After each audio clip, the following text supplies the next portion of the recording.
여러분 안녕하십니까? 무장공빈이 비적인이 하는 단어를 들어보신 적이 있을 겁니다. 공빈이 비적인이 할 때의 비자는 비적비자입니다. 시청자 여러분들은 그럼 법비라는 단어도 들어보셨습니까? 법법자의 비적비자, 즉 사전적 의미로는 법을 악용해서 사익을 챙기는 무리라는 의미가 바로 법비입니다. 국민의힘 당원 게시판 게이트와 관련해 일가족 드루킹 의혹이 제기되고 있는 한동훈 대표에 대해 판사 출신으로 경북대 법학전문대학원 교수를 지낸 신평 변호사가 한동훈이 조선 제1의 법비로 탈바꿈했다고 신랄하게 질타했습니다. 참고로 신평 변호사는 한동훈의 서울대 법대 까마득한 대선배이기도 합니다. 명색이 법을 다루는 검사 출신에 비록 큰형님처럼 모시던 윤석열 검사가 대통령이 되는 바람에 정상적 서열을 뛰어넘어 벼락 출세하긴 했지만 다른 장관도 아니고 법무장관까지 지낸 한동훈이 당원 게시판 게이트와 관련해 이제는 대선배 법조인으로부터 법비라는 신랄한 비판을 받는 처지로 전락한 것입니다. 신평 변호사는 법비 한동훈이라는 제목의 소셜미디어 게시글을 통해서 민주정치를 갉아먹는 심각한 여론 조작의 성격을 띠는 이 사건, 즉 당원 게시판 사건 수법을 한동훈이 언론의 자유가 허용하는 표현이라고 강변하는 것도 심하다. 하지만 그나 가족이 연루되었음이 확실한 이 사건에서 그 연루 사실을 단 한마디도 하지 않고 피하며 황당하게 꾸며낸 음모론으로 덮고자 하는 그 기괴한 발상이 더욱 놀랍다라고 질타했습니다. 그러면서 한동훈은 자신이 거머쥔 알량한 이권을 지키기 위해 어느샌가 조선 제1의 검에서 조선 제1의 법비로 탈바꿈했다. 도대체 그는 과연 어디까지 추락할 것인가라고 개탄했습니다. 지금 여기에서 말하는 한동훈이 거머쥔 알량한 이권이란 것은 국민의힘 당대표라는 그 권한을 말하는 것이겠죠. 신평 변호사는 이번 글에서 먼저 과거 자신이 대학에 입학했을 때 교수로부터 들었던 법비라는 생소한 단어와 관련해서 다음과 같이 소개했습니다. 하늘 아득히 멀리 보이는 때 법과대학에 들어갔다. 어느 노 교수님이 강의 첫 시간에 들어오셔서 칠판에 한자로 크다랗게 두 자를 쓰셨다. 법비, 무장 침투한 공비라는 말은 들어보았어도 처음 듣는 말이었다. 그분은 차근차근 설명해 주셨다. 자네들은 이제 법을 공부하려고 한다. 판검사도 되고 변호사도 될 것이다. 법은 우리 사회에 대단히 큰 역할을 하는 것이나 자칫하면 법을 배운 자네들이 그 지식을 악용하여 다른 사람을 해치고 재물을 빼앗는 결과를 초래하기가 십상이다. 그렇게 법지식을 이용하여 도적질하는 놈을 법비라고 하는 것이다. 부디 장래 법비는 되지 말기를 당부한다. 신 변호사는 이어서 국민의힘 당원 게시판 사태를 본격적으로 거론합니다. 국민의힘 당원 게시판 사태는 여전히 혼미 속에 빠져있다. 이 사건의 핵심은 바로 이렇다. 한동훈 대표를 비롯한 그의 처와 직계가족, 처족 명의로 광범위한 주제에 걸쳐 국민의힘 당원 게시판에 많은 글을 올린 사실이 우연한 기회에 발각되었다. 그 중에 일부는 국민의힘 자당 소속의 대통령과 그 영부인을 심하게 비방하는 글이었다. 당원 게시판에 오른 그 글들이 외부의 영향력이 큰 다른 사이트에도 함께 오르기도 했다. 이렇게 하여 그 글들은 당원 게시판을 통해 당원들, 나아가서 외부의 언론사와 연계하여 일반 국민을 상대로 한 여론 조작에 요긴하게 쓰였다. 심지어 당원 게시판의 글들이 촘촘히 이어서 오른 것이라든가 외부 사이트의 게재 시점 등을 종합하면 기계적 수단에 의한 대량 게재 방법인 매크로 사용의 정황까지 농후하게 드러난다. 이 게시판 글들은 국민의힘 당원 게시판 이용이 철저한 본인 확인을 거친 후에야 가능하다는 점에서 한 대표나 그 일족이 직접 어쩌면 일족 중에 소수가 역할을 총체적으로 담당해 올렸거나 아니면 다른 특정인에게 사주하여 올렸다는 둘 중에 하나이다. 해킹의 가능성을 말하기도 하나 이 사건에서는 관계가 없는 것이 명백하다. 여러분, 그러니까 지금 심평 변호사는 이번 국민의힘 당원 게시판 게이트와 관련해 이 사태는 명백히 한동훈 가족 혹은 한동훈과 연결된 그 비선 세력, 한동훈 세력이 저지른 짓이 분명하다고 단언하고 나섰습니다. 만약 한동훈은 이번 사태에 자기나 자기 가족 혹은 그 비선 조직이 정말로 무관하다면 바로 심평 변호사부터 고소나 고발해야 될 겁니다.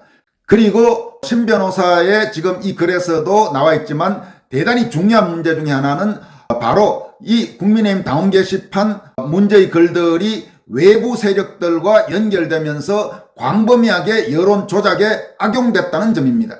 그러니까 당원 게시판에 한동훈 주변 세력으로 추정되는 자들이 대규모로 올리고 또 같은 내용들을 당원 게시판뿐만 아니라 외부의 여러 유력한 커뮤니티나 게시판에 올리고 또 한동훈에 가까운 특정 언론사들과 특정 기자들, 대표적으로 채널A나 TV조선의 일부 세력과 손을 잡고 완전히 여론 조작에 악용을 한 그런 식으로 사태가 흘러왔던 것입니다. 지금 한동훈 주변에서는 이번 사태를 그냥 국민의힘 당원들이 익명성을 전제로 올릴 수 있지 않느냐고 그따위 정말 망발들을 하고 있는데 그런 말들은 도저히 용납될 수가 없는 일인 것입니다. 왜냐하면 이번 사태에는 만약 심평 변호사가 단언하다시피 한동훈 세력, 즉 한동훈 가족이나 한동훈의 비선 세력이 사실상 드루킹과 비슷한 식으로 장난을 치고 더구나 거기에 외부의 자기들과 유착된 일부 언론사들과 손잡고 이런 짓들을 저질렀다면 그건 바로 범죄입니다. 바로 범죄를 저질러 놓고 그걸 마치 당원들의 익명성의 의사표현 이런 식으로 빼고 있는 것은 얼마나 한동훈과 그 주변의 인간들이 지금 급해졌는지를 보여준다고 할 수 있습니다. 심평 변호사는 이어서 다음과 같이 한동훈에 대해서 직격탄을 날리기 시작합니다. 한 대표는 그 문제의 글들을 누가 올렸느냐에 관하여 근 3주간 긴 침묵을 지켜왔다. 묻는 기자들을 뿌리치며 도망하거나 기껏 하는 대답이 사안과는 아무 관련도 없는 말들을 내뱉은 뒤 이것으로 충분한 답변이 되었다고 혼자 매점하면서 피해 나갔다. 그럼에도 이 사건이 사그러들지 않고 각 언론사에서 점점 더 큰 비중으로 다루기 시작하자 마침내 11월 18일 기자회견을 열어 다음과 같은 취지로 말했다. 이 문제를 제기하는 자는 명태균 리스트에 관련돼 있거나 김대남 건에 나오는 사람들이다. 당대표를 끌어내겠다는 의도로 한 짓이다. 그 글들에서 나오는 대통령 부부에 대한 비판은 우리 사회에서 충분히 용인되는 것이다. 지금이 무슨 왕조시대인가? 여러분, 이게 지금 한동훈이란 자가 했던 말입니다. 얼마나 뻔뻔스럽고 이런 자가 지금 집권 여당의 당대표를 하고 있다는 게 통탄할 일이 아닐 수 없습니다. 심평 변호사의 글을 이어갑니다. 민주정치를 갉아먹는 심각한 여론조작의 성격을 띠는 이 사건 수법을 언론의 자유가 허용하는 표현이라고 강변하는 것도 심하다. 하지만 그나 가족이 연루되었음이 확실한 이 사건에서 그 연루 사실을 단 한마디도 하지 않고 피하며 황당하게 꾸며낸 음모론으로 덮고자 하는 그 기괴한 발상이 더욱 놀랍다. 그는 자신이 거머쥔 알량한 이권을 지키기 위해 어느샌가 조선 제1의 검에서 조선 제1의 법비로 탈바꿈하였다. 도대체 그는 과연 어디까지 추락할 것인가? 이렇게 한동훈을 질타했습니다. 심평 변호사의 이 글은 대단히 울림이 있는 그런 내용으로 보입니다. 이번 국민의힘 당원 게시판 게이트와 관련해 국힘 당 내에서도 한동훈에 대해 진상규명을 요구하는 목소리가 계속 커지고 있습니다. 특히 핵심적인 문제, 한동훈 가족들이 이 문제의 악성 게시물 작성에 관여했는지 안 했는지부터 밝히라고 요구하는 목소리가 커지고 있습니다.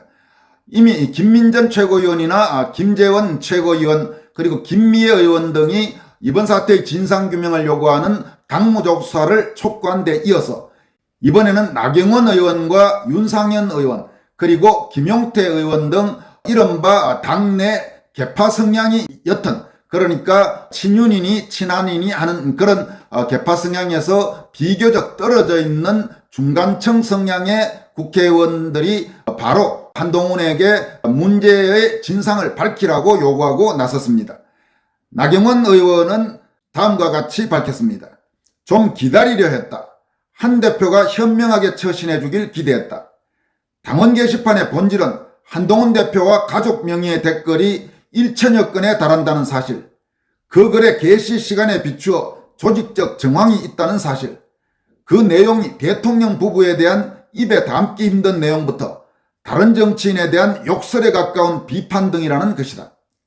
한 대표와 한 대표 측근은 당원 한동훈이 본인이 아니라는 언급만 했지 가족글에 대한 사실 여부에 대해서는 불필요한 자중질환에 빠질 일이 아니다라고만 언급하고는 가타부타 답이 없다. 인정한다면 본인에게 치명적이라는 생각이었을까? 게시글 주체, 내용, 조직적 정황에 이르기까지 상상하고 싶지 않은 저열한 행위다. 그리고 이제 와서 고수의 비판글이 12건이라느니 나경원 가족은 이라고 반문하고 있다. 책임 있는 당대표라면 이 의혹에 대해 물타기 조사만 할 것이 아니라 가족 명의에 대해서 사실을 밝히고 그것이 맞다면 당장 사과해야 한다. 또한 나경원 가족 운운한 친한계 핵심 당직자의 물타기용 언론 플레이에 대해서도 한동훈 대표가 책임지고 사과해야 한다. 정치는 위법 여부에 대한 책임에 앞서 도의적 책임이 먼저이기 때문이다. 또 윤상현 의원은 라디오에 출연해서 당원 게시판 논란과 관련해 대표가 빨리 정치적으로 매듭지어야 한다면서 당원 눈높이에서는 가족이냐 아니냐 이걸 알고 싶어 한다. 만약 게시글 작성자가 가족이라면 사과하고 빨리 다음 단계로 가야 한다고 강조했습니다.